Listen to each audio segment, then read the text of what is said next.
लोकसभा चुनाव से पहले आए सर्वे में भले ही बीजेपी उत्तर प्रदेश में एक तरफा जीत दर्ज करती हुई दिखाई दे रही थी, लेकिन हकीकत यह है कि एनडीए को इंडिया गठबंधन हर एक सीट पर कड़ी टक्कर देता हुआ अब दिख रहा है।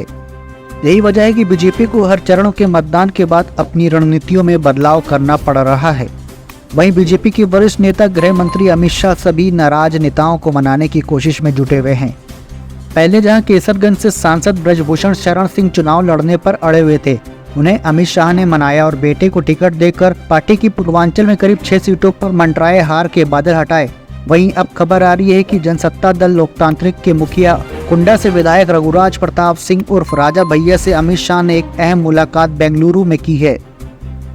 सूत्रों का कहना है कि राजा भैया से अमित शाह ने कौशाम्बी सीट पर उनका समर्थन मांगा है।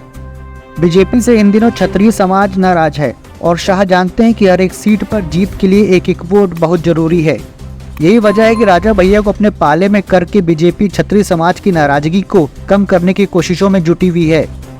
तो वहीं राज्यसभा चुनाव में बीजेपी की मदद करके राजा भैया को पूरी उम्मीद थी कि एनडीए कौशाम्बी लोकसभा सीट जनसत्ता दल लोकतांत्रिक के लिए छोड़ देगा, जहां से राजा भैया पूर्व सांसद शैलेंद्र कुमार को लड़वाना चाहते थे, लेकिन ऐसा हुआ नहीं और बीजेपी ने 2 बार के सांसद विनोद सोनकर को फिर से टिकट दे दिया।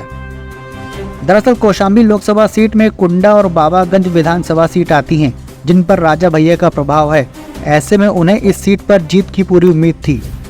वहीं बीजेपी को अब तक लग रहा था कि बिना राजा भैया की मदद के वो कौशाम्बी की सीट जीत लेगी, लेकिन जब विरोधियों से मिल रही टक्कर को एनडीए ने महसूस किया तो बीजेपी समझ गई कि राजा भैया की मदद के बिना सीट को निकालना नामुमकिन सा है।